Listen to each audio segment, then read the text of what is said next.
Bueno, hoy vamos a continuar con la clase que dejamos la vez pasada. Es un tema de torsión, era un problema que tenía parte A y B. Resolvimos la parte A, ahora vamos a resolver la parte B. El dibujo es el mismo, es un cilindro acá que va desde A hasta B y otro cilindro más pequeño que va desde B hasta C. Nos dan estas dimensiones y nos dicen lo siguiente: si A es 75 centímetros, B es 50 centímetros. El diámetro 1 es 5 centímetros, el diámetro 2 es 3,75 centímetros y se aplica un T1 en B se está aplicando un T1. ¿Qué valor debe tener T2, que sería el que estamos aplicando acá, para que el ángulo de giro desde A hasta C sea 0? Trazar los diagramas T de X y Phi de X. Quisiera así no. ¿Ok? Entonces ya nos dan otros datos respecto a la parte A. Este ya no es un problema de diseño porque me están dando a mí los diámetros de cada una de las partes. Lo que me están diciendo es: aplico un T1 en este punto. ¿Cuánto tiene que valer T2 para que el ángulo desde A hasta C sea 0? ¿Eso a qué equivale? A que C estuviera fijo, que estuviera empotrado. El hecho de que C esté fijo no significa que esto no se pueda mover para un lado y luego restituirse para el otro, de manera que este punto no se mueva. Es parecido a lo que pasa con carga axial, ¿verdad? Si yo tengo un doble empotramiento en carga axial, si yo aplico aquí cargas, todos los puntos se van a ir moviendo, ¿verdad? Si aplico cargas externas, unos se alargan, otros se acortan, pero el alargamiento total desde aquí hasta aquí tiene que ser 0 porque aquí tenemos empotrado y aquí tenemos empotrado. Entonces, algo parecido pasa en este elemento que tenemos acá. A pesar de que haya partes que puedan girar para un lado o partes para otro, el giro total de AC tiene que ser 0 porque es lo que me está dando el problema como condición. ¿Ok? Entonces, vean que en este momento estamos poniendo el T1 y el T2 en la misma dirección. Evidentemente no pueden tener la misma dirección porque giraría todo positivamente y nunca llegaríamos a ser 0 en este punto de acá. Pero no importa, dejémoslo así. La solución del problema nos va a dar el signo correcto de T2, porque T1 sí tiene esta aplicación, esta dirección, así sí nos lo está dando el problema. T2 es el que no sabemos qué dirección tiene. Entonces, lo primero sería definir T de X. T de X en el tramo de B a C vale T2, o sea, si yo corto aquí en cualquier punto, el T que me va a aparecer es un T2. Entonces aquí tenemos A, aquí tenemos B y aquí tenemos C. Entonces, en todo este tramo, el T va a ser T2. Si cortamos en el primer tramo, entre A y B, el T va a ser igual T1 más T2, el T interno. Vean que T de X lo que nos da es T interno. Entonces aquí lo que tendríamos es T1 más T2. El brinco tiene que ser el momento aplicado, que en este caso es T1. Entonces, la condición es que el ángulo de giro de A hasta C sea igual a 0. O sea, usamos la ecuación T por L entre J por G y decimos 0 va a ser igual al primer ángulo, T a B. Sería, en el primer tramo, ¿cuánto vale el momento torsor interno? T1 más T2. T1 más T2 por L, que sería la primera longitud, 75, entre J, que sería pi 5 a la 4, 32 avos, por G, esto sería phi a B, más el ángulo que hay de B a C, que sería el momento torsor interno es T2, por la longitud, que en este caso sería 50, entre 3,75 a la 4, 32 avos por pi por G. Que se cancela porque esto va igualado a 0. y nos da la siguiente relación. T2 es igual a menos 0,32 T1. Entonces, T2, que es el que tenemos acá, evidentemente va a tener que ser negativo para que lograr que una parte gire en este lado, la otra en el otro lado, de manera que se compensen y este punto no se mueva, no gire. Estoy resolviendo ahí un poco las cosas. ¿Verdad? Muy bien. Vean que aquí estamos llegando a T2 en función de T1, ¿verdad? Porque T1 es conocido y T1 sí lleva esta dirección. Ahora lo que faltaría es conocer, por ejemplo, la reacción en A. T en A es igual a T1 más T2, o sea, a T1 menos 0,32 T2, o sea, 0,68 T1, perdón, esto es 1. T1. Entonces, el diagrama T de X ya lo podemos trazar. En el primer tramo vale T1 más T2, ¿verdad? Vean que es el interno lo que trazamos. T1 más T2, o sea, 0,68 T1. Hasta aquí vale 0,68 T1. Y en el segundo tramo vale T2. T2 vale menos 0,32 T1. O sea, hace esto. Menos 0,32 T1. El brinco tiene que ser T1, ¿verdad? Que es el momento torsor aplicado en el punto. Entonces ahí se nos cierra. Ya sabemos cuánto vale el momento torsor en el primer tramo, el momento torsor en el segundo tramo y el momento aplicado tiene que coincidir con este salto que tenemos aquí, que es T1. Muy bien. Es sencillo, ¿verdad? Lo otro que nos piden hacer es encontrar el ángulo phi de X, desde A hasta C. Ok, bueno, esto es phi AB, como dijimos, y esto otro es phi BC. ¿Verdad? Entonces, si quieren, copian ahí, ya tenemos T de X. Bueno, aquí mismo podríamos hacer phi de X. Phi de X. Tenemos aquí A, aquí tenemos B y aquí tenemos C. Empezamos en A, igual ángulo de giro 0, y tenemos que llegar a ángulo de giro igual a 0 en C también. Lo que nos faltaría es el ángulo de giro en B. ¿Cuánto vale el ángulo de giro en B? Pues sería este, ¿verdad? Este de aquí valdría T1 más T2, que sería 0,68. Phi en B sería 0,68 por 75 entre pi por 5 a la 4 entre 32 por g. Y eso nos da 0, perdón, aquí es 0,68 T1, que este es el T interno, por 75, ahora sí, por 75, que es la longitud, y eso nos da 0,83 T1 entre G. Ese sería este valor de acá, 0,83 T1 entre G. Vean que T1 es conocido y G, bueno, que tiene ahí cualquier valor.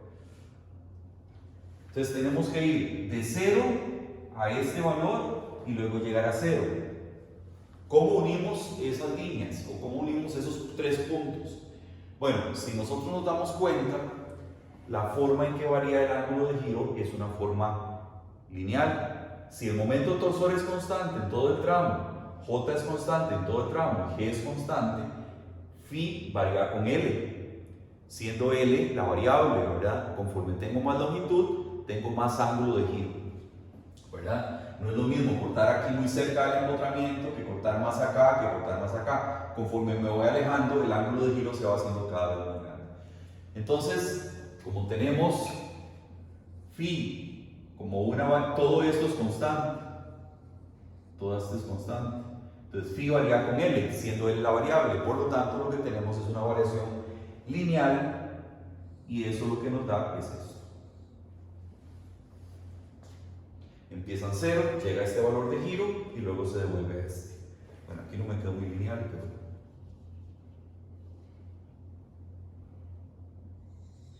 ahí. Son líneas rectas. Muy bien. No son problemas sencillos. Básicamente es hacer uso de fórmulas, pero ya nos van explicando mejor el proceso del fenómeno de torsión. Si quieren, copian ahí. Tendríamos T de X y Phi de X, que son las dos incógnitas. Aquí tenemos B.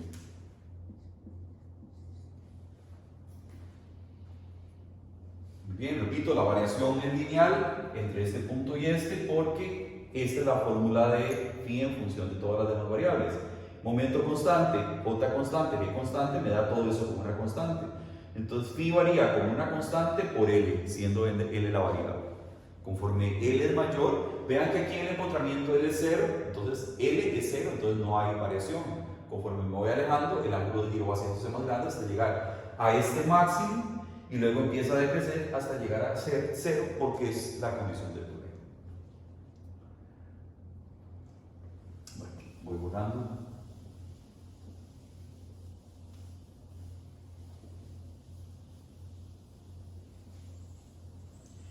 Este tipo de problemas que acabamos de resolver es muy parecido a un problema estáticamente indeterminado en carga axial, solo que aquí lo vemos en torsión, pero el concepto y los métodos de solución pueden ser los mismos. Si es indeterminado, usamos equilibrio más compatibilidad de formaciones, o bien podemos usar el método de superposición. Si nosotros tenemos un problema indeterminado, como digamos este mismo dibujo, solo que aquí lo tenemos fijo y aquí lo tenemos fijo. Aplicamos varios momentos torsores, varios, externos. Entonces, aquí tengo A, aquí tengo B. ¿Cómo resuelvo este problema? Bueno, puedo hacerlo de varias maneras. Uno es, planteamos equilibrio, sumatorio de momentos en X igual a 0, me va a quedar RA como incógnita y RB como incógnita. Perdón. No, me dio alergia al paño. RA como incógnita, RB como incógnita. Entonces, bueno, ahí planteo primero un equilibrio.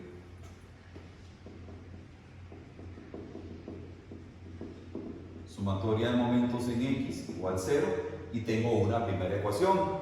Esa primera ecuación no es suficiente, la de equilibrio, para resolver el problema, porque RA y RB son incógnitas. Entonces tengo que irme a compatibilidad de formaciones. Compatibilidad de deformaciones. ¿Cuál compatibilidad de formaciones puedo usar? Bueno, decir lo que acabamos de decir. Phi AC tiene que ser igual a 0. El ángulo de giro desde A hasta C tiene que ser igual a 0. Y ahí me salen las relaciones entre los diferentes, las ecuaciones que me hacen falta para tener una segunda ecuación que relacione estas dos variables. ¿Verdad?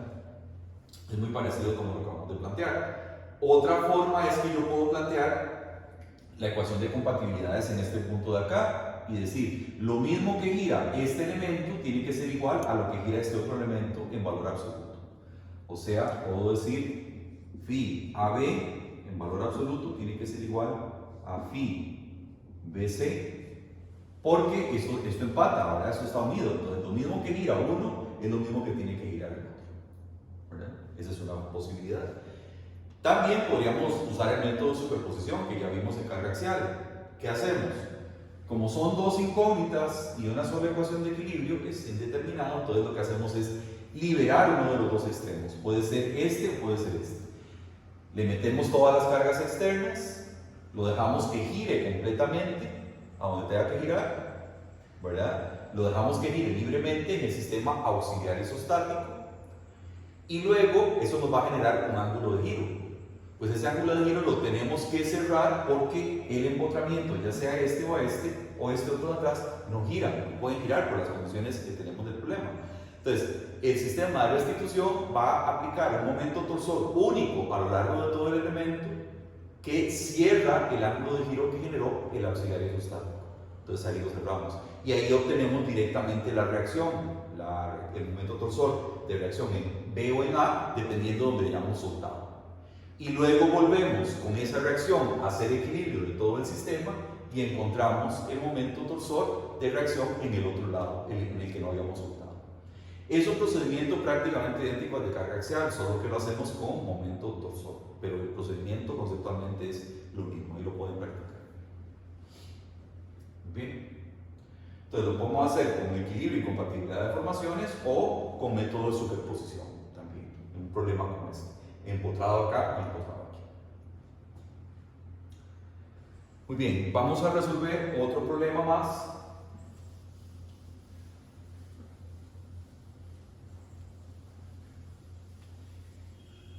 Usando estas ecuaciones, siempre elástico.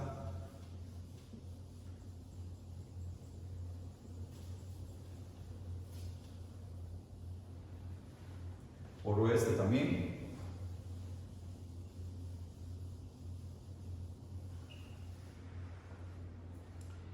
Y el problema es así. El ejercicio es así.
Datos.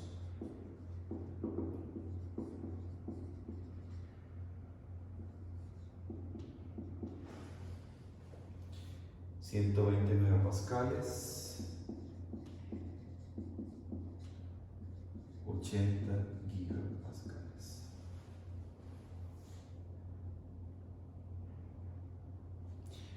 La pregunta es una única y es la siguiente: ¿qué ángulo de torsión en B creará un tau interno en B igual a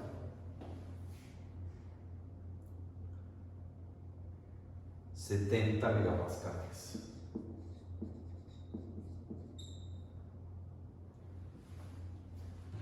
Pongamos un tau mínimo mejor.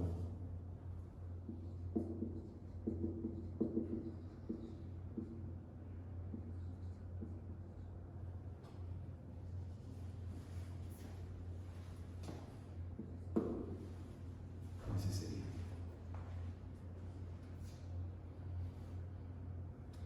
Aquí tenemos lo siguiente: es un tubo hueco,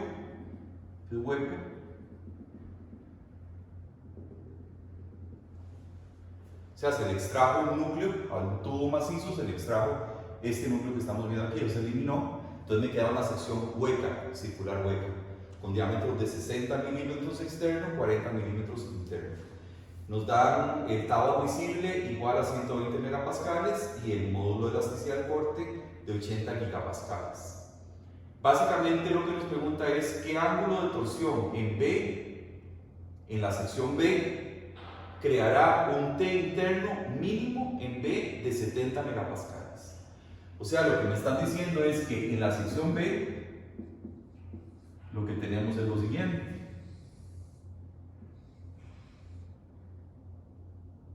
Recordemos que aún en secciones circulares huecas, la variación de esfuerzos es lineal si estamos en rango elástico. Entonces tendríamos esto así. Solo que en secciones circulares huecas vamos de un tau mínimo a un tau máximo. Aquí tendríamos el tau máximo. Aquí tendríamos el tau mínimo, que es el dado, 70 megapascales.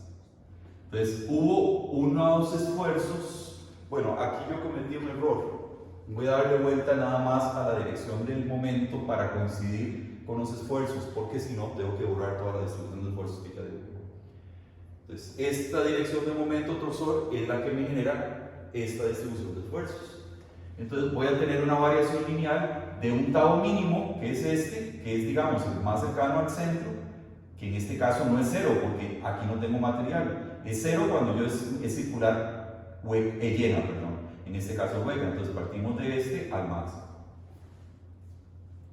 ¿Verdad? Entonces, lo que me preguntan es, ¿cuánto tuvo que valer el ángulo de giro desde B hasta A, o sea, el ángulo de giro en B, que haya generado este esfuerzo que tenemos acá, interno? Entonces, ¿qué es lo que tenemos que hacer? De esta distribución tenemos que pasar al momento torsor que generó esa distribución de esfuerzos, y de ese momento torsor pasamos al ángulo de giro, ¿verdad? Vamos a resolverlo de dos maneras, una más rápida, que es un poco más complicadilla de entenderlo, y otra más formulera, que es más fácil de entender, pero un poquito más larga. Entonces vamos a resolverlo de la primera forma, forma 1. Entonces, lo primero, vean que aquí tenemos un tau mínimo, tenemos que ver, bueno, deberíamos revisar si este tau máximo realmente se puede dar, porque vean que tenemos un tau admisible que es 120 megapascales, que no se puede sobrepasar. Podemos estar por debajo, pero ningún punto de la sección puede tener un esfuerzo mayor a 120 megapascales. Entonces, aquí podremos calcular tau máximo como C entre ρ tau mínimo. C entre ρ serían 30 entre 20 por 70. Estamos calculando esto para ver si lo soporta, ¿verdad? 30 entre 20 por 70.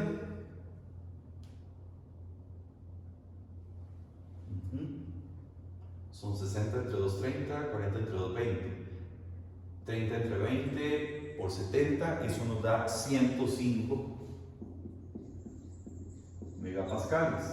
Esto es menor que 120 megapascales, o sea, si lo soporta, si es capaz de tener este tau mínimo con su correspondiente tau máximo menor que el admisible. Eso es correcto. Bueno, ahora sí procedemos a la solución propiamente del problema. Nosotros tenemos la ecuación que hemos visto, tau máximo igual a T por C entre J. ¿Qué conocemos de acá? El tau máximo lo conocemos, el momento torsor es la incógnita, C lo conocemos y J también lo podemos conocer, ¿verdad? Muy bien. Entonces nosotros, otra cosa, tau mínimo, vamos a calcularlo ahí, sería este de acá. Tau mínimo va a ser igual al mismo T, ojo, es la misma fórmula, por ya no C, ya no vamos a evaluar a una fibra alejada C del eje, sino a una fibra alejada ρ, que es esta distancia, por ρ entre J. Entonces de aquí despejamos T igual a tau mínimo por J entre ρ. Ese es el T que buscamos. Ese T va a ser igual a ¿quién? Entonces, tau mínimo lo tenemos como 70 por 10 a la 6 por J. J, ojo que es una sección circular hueca, entonces hay que hacer una resta de J's. J de la sección entera menos J de este pedazo nos da el J de esta sección que tenemos acá, que es una sección hueca. Entonces sería, hay que hacerlo en el sistema internacional, cuidado, hay que pasar todo a metros. Sería pi por 60 entre 1000 a la 4 entre 32 menos pi por 40 entre 1000 a la 4 entre 32. Todo esto que tenemos aquí es J en metros a la 4. Y ρ es a la distancia donde se está dando el tau mínimo. Vean que yo evalúo a la distancia ρ donde me interesa el esfuerzo, en este caso es el tau mínimo. Y esta distancia serían 40 entre 2 serían 20, 20 entre 1000. 20 entre 1000, para pasarlo a metro, ¿verdad? Pues en milímetros. Y eso nos da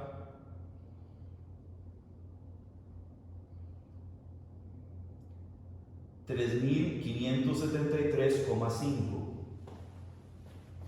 3573,5 Newton metro.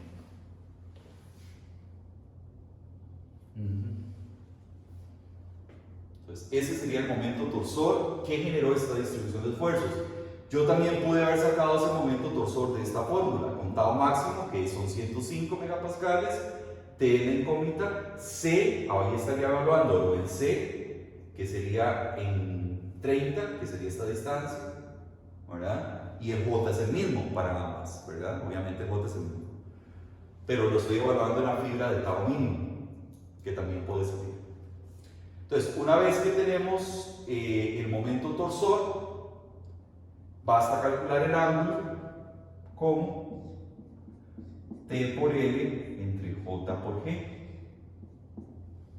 Y esto va a ser igual 3573,5 phi T por L entre J por G, 3573,5 por 1,5, que es la longitud, entre J, bueno, que sería este J total, da, por ahí lo tengo, 1,021 por 10 a la menos 6. 1,021 por 10 a la menos 6 metros a la 4. 1,021 por 10 a la menos 6 por G, que también es dado 80 por 10 a la 9. Por 80 por 10 a la 9.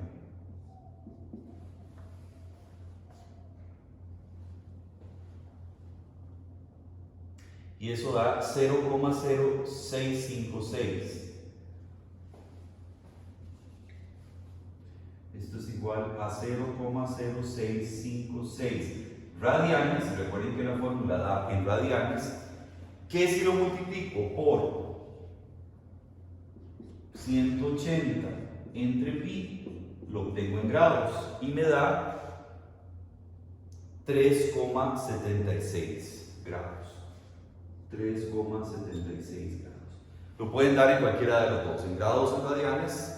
Si yo se los pido en una unidad determinada, pues lo tienen que dar en ella, pero si no, lo pueden dar en una o en otra. Es lo mismo. Entonces, este es el ángulo de giro obtenido con la forma 1, que es tal vez la forma más sencilla de entender, porque son fórmulas, pero es un poquito más larga. Hay que pasar a J, hay que pasar al tau máximo, al tau tal, al momento torsor y de ahí el ángulo de giro. Es más formulero. Ok, si quieren ahí les sacan un print screen para que lo terminen de copiar. La forma 2 es más rápida, pero un poquito más difícil de entender, pero me interesa muchísimo que lo entiendan. Vamos a borrar aquí.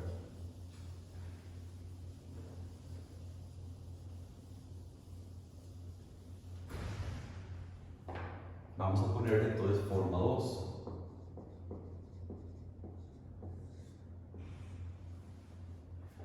La forma 2 parte de lo siguiente. Aquí tenemos que recordar la primera clase de torsión que vimos y tiene que ver con la variación lineal de las deformaciones. Recordemos eso. Aquí tenemos empotrado. Aquí me está quedando un poco.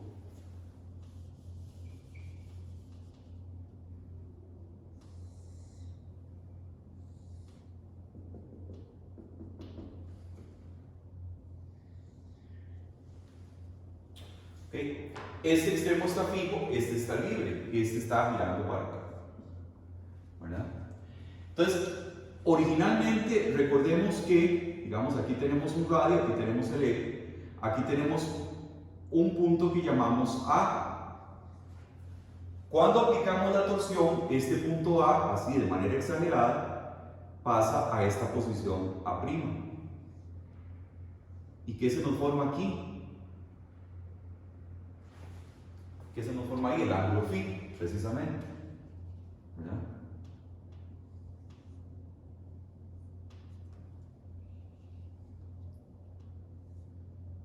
Aquí se nos forma el ángulo phi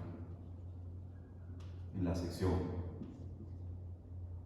Este es el ángulo phi. Esto se. Recordemos que esto hace como así, ¿verdad? Las deformaciones que se miden a lo largo. Aquí tendríamos gamma máxima.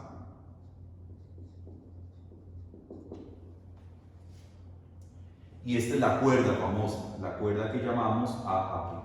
Entonces, ya habíamos llegado a la conclusión la vez pasada que gamma máxima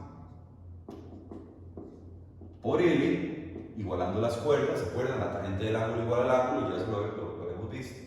Gamma máxima por L, estamos planteando la ecuación de la cuerda de este pedacito, igual a C por el ángulo phi. C, que sería todo este radio, por el ángulo phi, me da igual, esa es la cuerda esta, va a ser igual a la cuerda vista de este otro lado, que sería gamma máxima por L. En ambos casos estoy llegando a la cuerda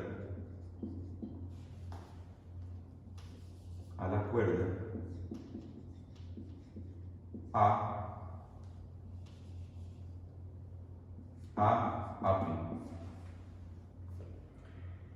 Pero yo podría plantear esa misma ecuación, no ahí, sino la podría aplicar también acá, de un punto B, aquí, a un punto B'. Vean que esto se